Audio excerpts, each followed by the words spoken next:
స్తోత్ర మెస్సియ ప్రియమైన బిడ్డలారా, క్రీస్తునందరి సమాధానం కలుగును గాక. ఆమేన్.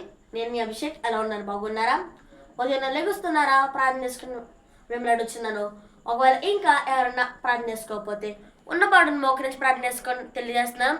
తద్వారా దేవుడు మీతో మాట్లాడి మిమ్మల్ని ఆశీర్వదించి మిమ్మల్ని విశ్వాసతలను ఆత్మీయతలను మరింత బలపరుస్తారని తెలియజేస్తూ ప్రతిదినము దేవుని వాగ్దానం అనే ఈ ఆత్మచక్ర కార్యక్రమంలో వాగ్దానాన్ని చదువుకుందాం. నేను చదువుతున్నాను. నిత్యము ఆశీర్వాద కారకుడిగా నున్నట్లు నీవు అతని నియమించి ఉన్నావు. కీర్తనలు 21వ అధ్యాయము 6వ వచనం. ఒకరిగా నేను మెట్ల వాగ్దానం బట్టి మేము తెలుసుకోవాలంటే ఈ దినం మీకు ఒక ప్రశ్న. దేవుడు మీ ఆత్మీయ జీవితంలో మిమ్మల్ని ఆశీర్వదించాడా? అలా ఏంటి, దేవుడు అందరిని ఆశీర్వదిస్తాడు కదా మీరు అనుకోవచ్చు.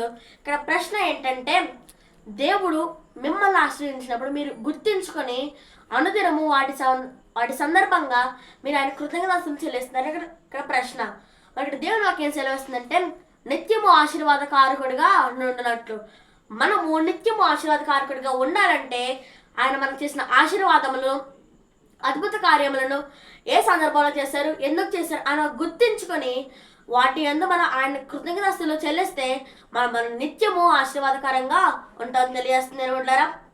అలాగే చాలామంది దేవుడు వాళ్ళకి చేసిన ఆశీర్వాద కార్యాలను మర్చిపోతారు. ఎలాగంటే దేవుడు ఒక ఆశీర్వాద కార్యం చేస్తారు, వాటి గురించి మనం మర్చిపోతాం. మళ్ళీ దేవుడు నాకు ఏం చేస్తారని అడుగుతారు. కానీ మనం అలా కాకుండా దేవుడు మనకు చేసిన ఆశీర్వాద కార్యాలను మనం గుర్తించుకొని మనం వాటి దేవుని కృతజ్ఞతలు చెల్లిస్తే నిత్యము ఆశీర్వాద కారకుడిగా మనం ఉంటామని తెలియజేస్తుంది. నేను కనుక విశ్వాసంగా తెచ్చుకోండి. వాక్యాన్ని బట్టి ప్రార్థన చేసుకోండి. దేవుడి మాటలు దీవించింది కాక. ఆమెను ప్రార్థన చేసుకుందాం. స్తోత్రం మేసుగా ప్రతిదినము దేవుని వాగ్దానం ఆత్మ చక్కటి కార్యక్రమం మాకు ఇచ్చారు. మీకు వందనాలు. మీరు మాకు ఇస్తున్న వాగ్దానం నిత్యము ఆశీర్వాద కారకుడిగా నుండినట్లు నీవు అతను నియమించి ఉన్నావు. ఈ వాగ్దానం అందరి చేతులు నెరవేర్చండి. అన్న రోగులంటే వంద స్వస్థపరచండి. దినం ఎవరైతే పుట్టినరోజుల పిల్లలు జరిపించుకుంటున్నారో వారందరినీ ఆశీర్వదించండి. అనేకమైన పుట్టినరోజుల పిల్లలు జరిపించుకోవడం సాయం చేయండి. ఎంతో సాయంలో సగలను అందరూ కాచి కాపాడండి.